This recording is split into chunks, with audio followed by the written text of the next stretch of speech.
The Galactic Federation is helping humanity build a starfleet for planetary defense.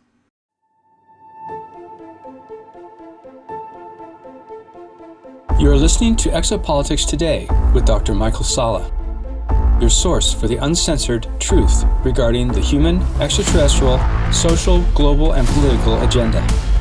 Click the like button and subscribe to this channel. Visit exopolitics.org and sign up to receive our email notifications, news, and information. Be informed and be aware with Exopolitics Today. And now, here's Dr. Michael Salla. According to Val Nek, a High Commander with the Galactic Federation of Worlds, Earth is undergoing a major power shift with the exodus of the Dark Fleet and their Draco Reptilian and Orion allies from our solar system. In his latest communication, relayed through one of his contactees, Megan Rose, we learn more about the status of unfolding events on Earth and our solar system, especially concerning the construction of huge motherships in Earth orbit that will serve as international outposts and the development of a starfleet for planetary defense. In a previous article, I explained why I believe Megan's communications closely align with another contactee, Elena Danan, who has also met and knows Val Nek. One of the criteria I use to assess the validity of information from news sources such as Megan is if something is happening in real life that independently confirms what is being said. In the case of this latest intel, I was in the midst of communicating with JP, one of my longtime sources since 2008, who is currently serving with the US Army and wishes to remain anonymous. His information, which I will soon present, corroborated what Val Nek was saying to a surprising degree.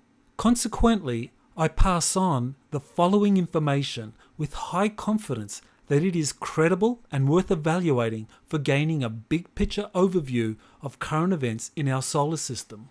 On the morning of September 7, this was the message Megan received from Val Nek. Quote, Val Nek, Mars has been liberated. The Sakaar Empire, the Dark Fleet, have fled Mars completely. They are now trying to flee to other star systems like Sirius A and form alliances to attack the Federation and planet Terra. This is the need for ongoing security and training personnel from the Terran military, along with building a space fleet equipped to handle an attack.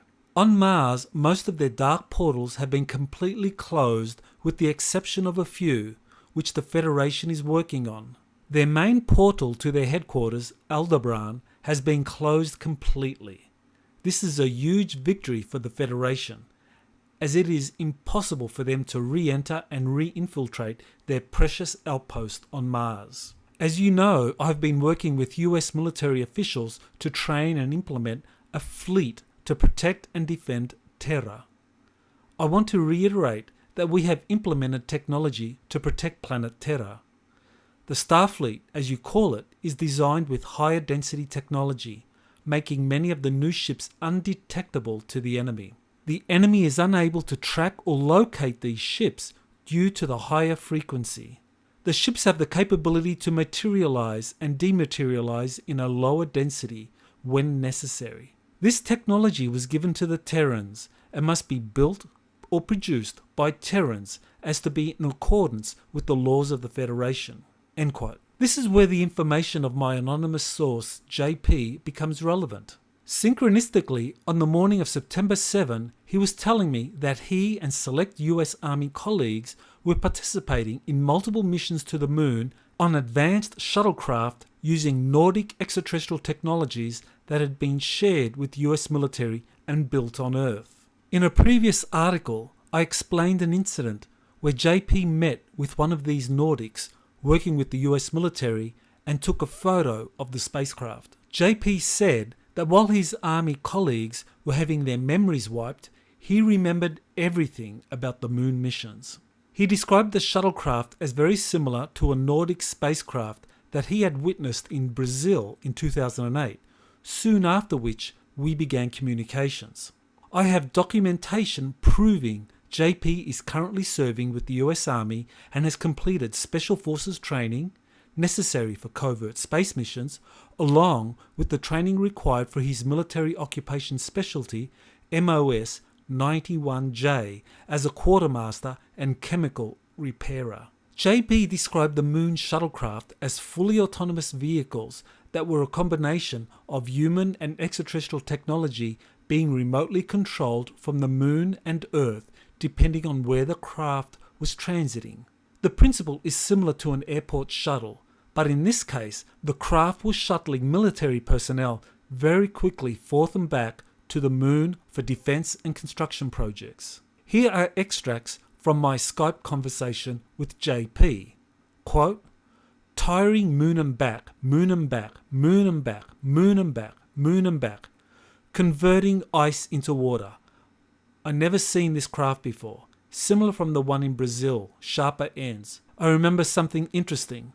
The floor was made to like a gel substance. We sat around in a circle, belted in.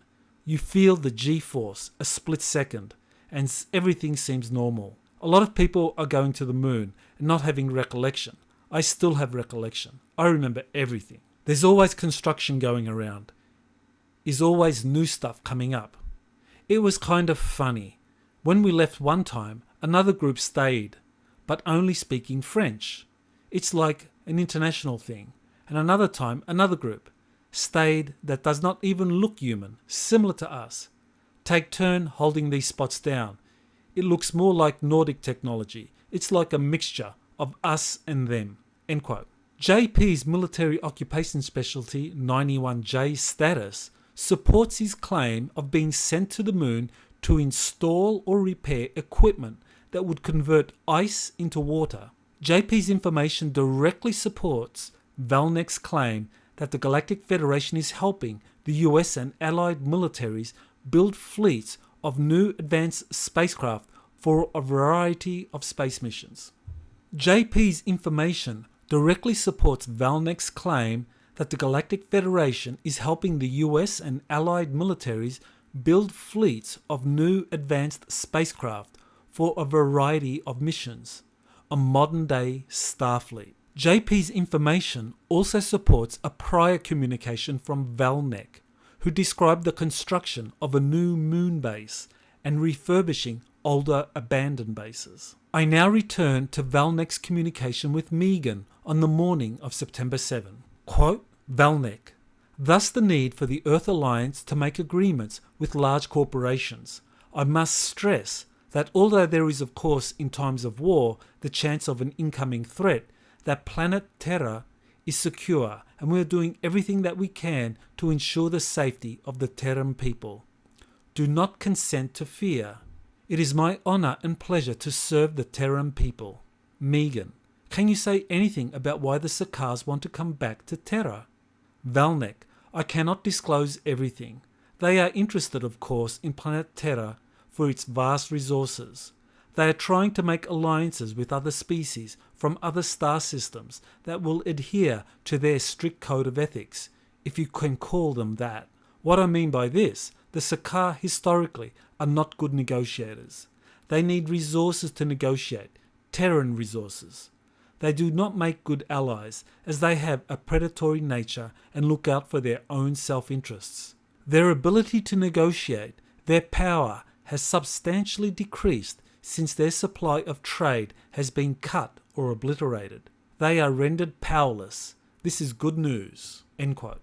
Val Nek's reference to the Galactic Federation and Earth Alliance's need to work with major corporations, especially Elon Musk's SpaceX, Jeff Bezos' Blue Origin and Richard Branson's Virgin Galactic, has aroused much public criticism due to the questionable practices of these corporate CEOs in the past and their links to the deep state. However, from the perspective of Val Nek and the Galactic Federation, Earth has an urgent need to defend itself from the possible return of their former extraterrestrial overlords with new allies. Therefore, the construction of large fleets of stealth-equipped spacecraft with powerful defense technologies is a priority, and large aerospace corporations have vital roles to play in building a Starfleet for the Earth Alliance and the combined space commands of allied nations. In the evening of September 7, Megan received further information from Val Nek about ongoing activities in space involving the Galactic Federation and the Earth Alliance. Quote, Val Nek, "The Federation is working with the Alliance and their partners to develop outposts surrounding Terra. These outposts will be put in place for various reasons, but the main reason being security and surveillance. There are different sections of the satellite grid, as I mentioned, the space fence, that will be monitored from these outposts. These outposts are similar to the International Space Station, but are not the same thing. The International Space Station is in the hands of the Alliance and will likely be dismantled or refurbished depending on what the Alliance decides to do. The Federation is independent from some of their decision making, and this is one of them. I cannot say any more about the International Space Station. The outpost will be similar to what we call a mothership. It will be a station in the sky that is used to monitor Terra and the fleets protecting Terra. This technology that the station is built with will be manufactured by the companies that participated in the Jupiter agreements. It is very good news and a very big deal. The motherships, by motherships I mean there will be one main one and several other smaller outposts, but still large considering the size of a normal ship, will be equipped with medical technology, living quarters for soldiers, and many other technologically advanced components that I can reveal at a later date. There will also be space for fleets of ships to be docked, calibrated and checked on to make sure they are working properly before and after space travel. Please understand this is a very large operation. As you can imagine, the Federation is helping engineers to work on, repair and learn these ships once they are manufactured by the Terran people. Megan, the space fence, the satellite system will be monitored from the moon as well? Val Nek, yes of course, for safety reasons, Terra will be monitored from many outposts in the sky as well as on the moon at the new base. This is the most secure way to handle operations. Megan, is there anything else you would like to say? Val Nek, not at this time. I will give more reports at a later date as our operations are ongoing. I asked Val Nek 2 questions which Megan relayed to him, and we received the following responses. Note, I mistakenly thought Val Nek had earlier referred to 3 outposts being built in Earth orbit in framing my question. Michael Sala, 1.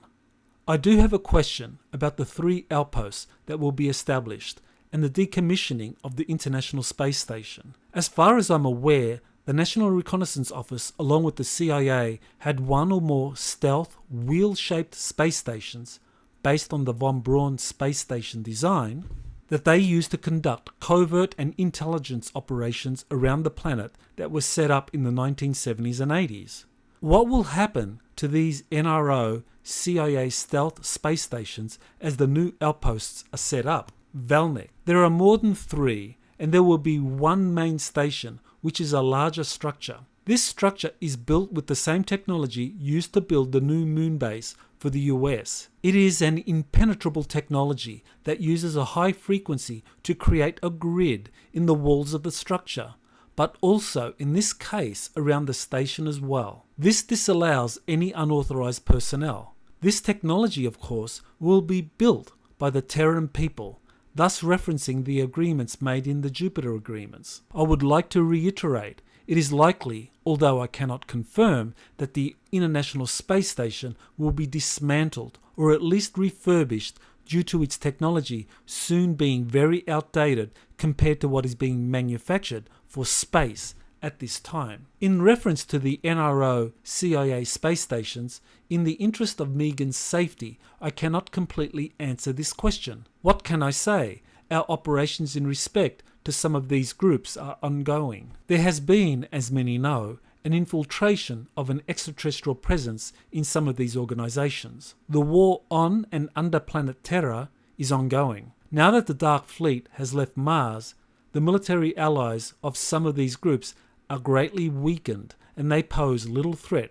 However, in times of war, we do not disclose ongoing operations. End quote. The security concern over Megan's safety is entirely understandable. A secret space program set up by the CIA is currently run out of National Reconnaissance Office facilities using CIA black budget funding. It is very secretive and runs out of the Office of Space Reconnaissance, which is formally part of the CIA despite being staffed by NRO personnel and aerospace contractors. I explain how the Office of Space Reconnaissance was set up this way in 2014 to escape congressional and executive branch oversight in Chapter 7 of my book, Space Force, Our Star Trek Future, published in 2021. It's worth emphasizing that in the congressional legislation, the National Defense Authorization Act, which created the US Space Force, that NRO activities would remain outside of the military chain of command. In short,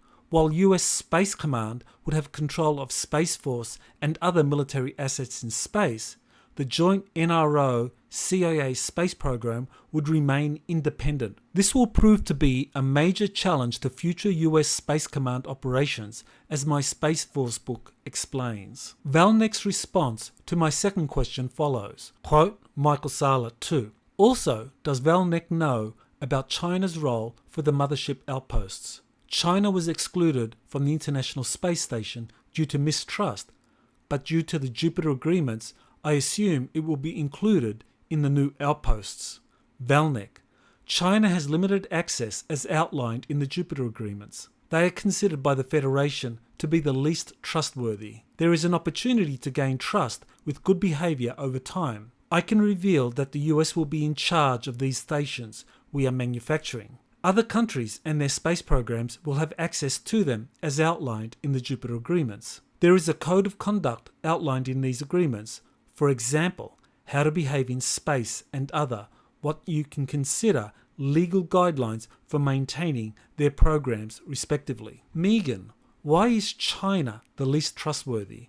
Val Nek, the reasons I cannot fully disclose, but I can say they were evaluated by the Council of Five, a spiritually evolved organization, to be slightly regressive and to have many self-interests. The Council of Five had a role in the Jupiter agreements, and part of that role was to evaluate the spiritual evolution of the leaders on Terra. This was done, of course, to ensure the safety of the Terran people, as we know they have been under tyrannical control for some time. End quote. In Rise of the Red Dragon, The Origin and Threat of China's Secret Space Program, published in 2020, I explain how China has built a secret space program using espionage, deception, and corporate theft of advanced aerospace technologies from the US and around the world. China was in the midst of building a large, powerful fleet of spacecraft with the help of negative extraterrestrial groups. China now has to face a new strategic landscape where its former allies have been forced to flee, and a new extraterrestrial group is mentoring humanity in its transition into a spacefaring civilization. In the meantime, China is quickly filling in the vacuum created by the exodus of the Dark Fleet from Antarctica, as I've explained in a previous article. In conclusion, the latest information received from Val Nek provides many valuable insights into what is happening in our solar system. His information is independently backed by my anonymous source, JP, who has participated in secret army construction projects on the moon using hybrid human and extraterrestrial technologies, including autonomous space shuttlecraft. As far as constructing several massive space stations, motherships, to serve as monitoring, repair, and planetary defense outposts is concerned, there are good reasons why such an endeavor is necessary. There is indeed a high likelihood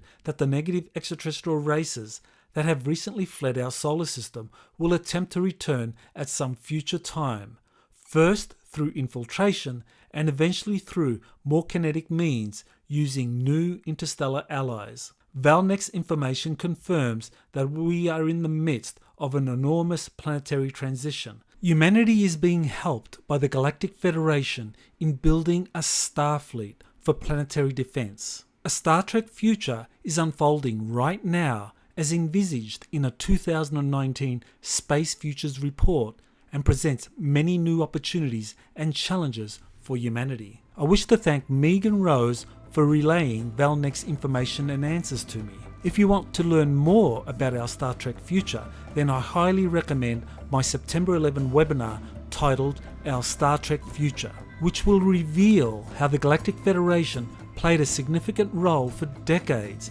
in nurturing such a future, and even was in contact with Gene Roddenberry in the 1960s in seeding such an idea into humanity's consciousness. This has been Dr. Michael Sala with Exopolitics Today.